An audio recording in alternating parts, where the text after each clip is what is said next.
প্রিয় মানুষদের সঙ্গে ঈদের আনন্দ ভাগাভাগি করতে রাজধানী ছাড়ছেন ঘরমুখো মানুষ। ঈদের এই যাত্রায় সড়ক ও রেলপথের কোথাও এখনো অস্বস্তির অভিযোগ পাওয়া যায়নি। এই যাত্রার পঞ্চম দিনে সকাল থেকেই কমলাপুর রেল স্টেশনে যাত্রীদের ভিড় দেখা গেছে। সব ট্রেনই ছাড়ছে নির্ধারিত সময়ে। স্বস্তিতে বাড়ি ফিরতে পেরে খুশি যাত্রীরা। এবার লম্বা ছুটি থাকায় দুর্ভোগ এড়াতে অনেকেই আগেই পরিবারের সদস্যদের বাড়িতে পাঠিয়ে দিয়েছেন, তাই তেমন ভোগান্তি হবে না বলে মনে করছে কর্তৃপক্ষ। এদিকে সড়ক পথেও যাত্রীদের চাপ রয়েছে। শুক্রবার ছুটির দিন থাকায় বাস ট্রেনে ভিড় আরও বাড়বে বলে ধারণা করছেন পরিবহন শ্রমিকরা। যেমনটি বলছিলাম, প্রিয়জনের সাথে ঈদ করতে ঢাকা ছাড়ছে মানুষ। ঈদ যাত্রার খবর জানাতে কমলাপুর রেল স্টেশন থেকে আমাদের সাথে যোগ দিচ্ছেন সহকর্মী নিবিড় সাহা। নিবিড়, এই মুহূর্তে রেলওয়ে স্টেশনের কি পরিস্থিতি দেখছেন? ঘরে ফেরা মানুষের চাপ কেমন রয়েছে এবং যাত্রীদের কোনো ধরনের অভিযোগ রয়েছে কিনা?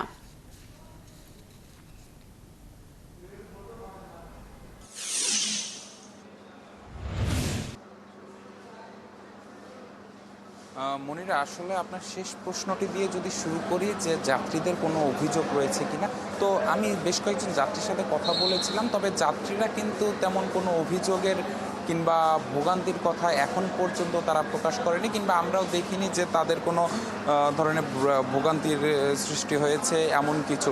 তো আমি সকাল থেকে কমলাপুর রেলওয়ে স্টেশনে আছি এবং আমি এখন যে ট্রেনটির সামনে দাঁড়িয়ে আছি সেটি রংপুর এক্সপ্রেস, এবং 9:10 সে এই ট্রেনটি রংপুরের উদ্দেশ্যে ছেড়ে যাবে এবং যাত্রীরাও কিন্তু এই ট্রেনের ভেতরে উঠে বসেছেন। এবং জানিয়ে রাখি যে এই পুরো স্টেশন জুড়ে কিন্তু সকাল থেকেই যে ঘরমুখো যাত্রীদের যে চাপ, সেটি কিন্তু আমি বেশ খানিকটা বেশি লক্ষ্য করেছি অন্যান্য দিনের তুলনায়। এবং রেলওয়ে কর্তৃপক্ষের সাথে কথা বলেছিলাম, তারাও কিন্তু বলছেন যে আসলে যে সময় যাওয়ার সাথে সাথে আজকে কিন্তু আসলে তারা মনে করছেন যে যাত্রী চাপ আরও বাড়বে, কেননা আজকে একদিকে শুক্রবার এবং গতকাল অনেকে শেষ কর্মদিবস পালন করেছেন, শেষ অফিস করেছেন, যার কারণে আজকে কিন্তু চাপটা বেশি পড়তে পারে। একটু জানিয়ে রাখি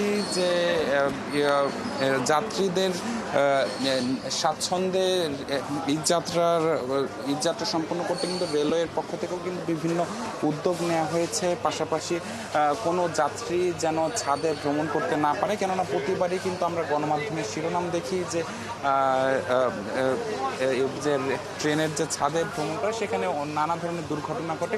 এবারও আমরা দেখেছি যে বেশ কয়েকটি ট্রেনের ছাদে উঠলেও কিন্তু পরবর্তীতে রেলওয়ে পুলিশ, পাশাপাশি আনসার সদস্যরা যারা রয়েছেন তারা কিন্তু এসে তাদেরকে নামিয়ে দিয়েছেন। এবং যারা বাড়ি যাচ্ছেন তাদের কথা যদি একটু বলি, তাদের গল্পগুলো যদি একটু বলি, যে তাদের চোখে মুখে কিন্তু এক অন্য ধরনের উচ্ছ্বাস কাজ করছে। তারা বলছেন যে তারা ঈদ করতে, স্বজনদের সাথে ঈদ করতে বাড়ি যাচ্ছেন, তাদের মনে এক অন্য ধরনের উচ্ছ্বাস কাজ করছে এবং তারা সবাই খুশি যে পরিবারের সাথে ঈদ উদযাপন করতে তারা বাড়ি যাচ্ছেন। এবং জানিয়ে রাখি যে শিডিউল বিপর্যয়ের বিষয়টি যদি জানাই, যে আজকে কিন্তু এখন পর্যন্ত কোনো ট্রেনের শিডিউল বিপর্যয় নেই। এই যে ট্রেনটি দেখছেন সেটিও 9:10 কমলাপুর রেলওয়ে স্টেশন ছেড়ে যাওয়ার কথা রয়েছে। এবং বাংলাদেশ রেলওয়ে যেমনটি আশা করছে যে বড় কোনো দুর্ঘটনা না ঘটলে কিন্তু আসলে এবার গত কয়েকদিনের মতোই কিন্তু আসলে যে সবগুলো ট্রেনই কম বেশি সঠিক সময়ে ছেড়ে যাবে। এবং আমি যাত্রীদের সাথে কথা বলে আরেকটি তথ্য যেটি পেয়েছি, যে আসলে তাদের টিকিটের বিষয়ে কিংবা সেদিক থেকে যদি বলা যায় যে আসলে যাত্রার বিষয়ে কিন্তু আসলে ট্রেনের ভেতরে উপচে পড়া ভিড় সেটি কিন্তু আসলে লক্ষ্য করা যাচ্ছে না। এবং তারা বলছেন যে অনেকটা